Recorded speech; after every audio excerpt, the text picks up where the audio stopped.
আমি ভিডিওটা দিতে একটু দেরি করে ফেলেছি। পিঠাগুলি বানানোর আগে খাওয়া হয়ে গেছে, এত মজা ছিল। আমি সাধারণত তালের পিঠা খুব একটা পছন্দ করি না। ছোটোবেলায় দেখতাম যে মা তাল জাল দিয়ে রেখেছে, নারকেল দিয়ে, তারপরে যে গুড়, ইভেন দুধ দিয়ে জাল দিয়ে রেখে দিত ফ্রিজে, আর আমার বোন স্কুল থেকে এসে ওই ঠান্ডা ঠান্ডা তালটাকে নিয়ে মুড়ি দিয়ে খেত। আমার খুব একটা কি আমার খুবই ভালো লাগতো না। আবার তালের বড়া যেটা বলে গোল গোল করে বানায়, ওইটাও আমার কাছে খুব একটা ভালো লাগে না। আমার ভালো লাগতো আমার নানি দুই পাশে পুরা কেকের মতো করে বানাতো, ওইটা বাড়ি থেকে, বিশেষ করে নোয়াখালী থেকে যখন আনতো, তখন আমার কাছে খুবই ভালো লাগতো। তো আমি দেখলাম আমার জাল এইটার প্রসেসিংটা আমি ঢাকায় বানাবো অবশ্যই।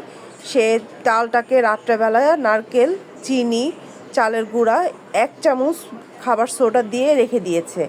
ইভেন তালটাকে যখন রেখে দিয়েছে রাত্রেবেলা, সব কিছু উপকরণ একসাথে মিক্সড করে, সকালবেলা যখন দেখলাম যে তালটা ফুলে উঠেছে, ইভেন যখনই প্রত্যেকটা পিঠা ভাপে দিচ্ছে, অল্প অল্প করে দিচ্ছে, ছোটো চা চামচের 1 চামচ 1.5 চামচ করে দিচ্ছে, পিঠাগুলি ফুলে এত এত করে উঁচা হয়ে যাচ্ছে। আর বাচ্চারা কি শুরু করে, প্রত্যেকটা মানুষ এই পিঠাটা খেয়ে খুব মজা পেয়েছে। আমি অবশ্যই সুন্দর করে রেসিপি তৈরি করে আপনাদেরকে দেওয়ার চেষ্টা করব। আর খেতেও খুবই সুস্বাদু হয়েছিল আলহামদুলিল্লাহ। আমার জালকে অসম্ভব ধন্যবাদ। আমি এবার বরিশালে যেয়ে অনেক মজা করেছি, মজার কিছু জিনিস আমাকে খাওয়ানোর জন্য।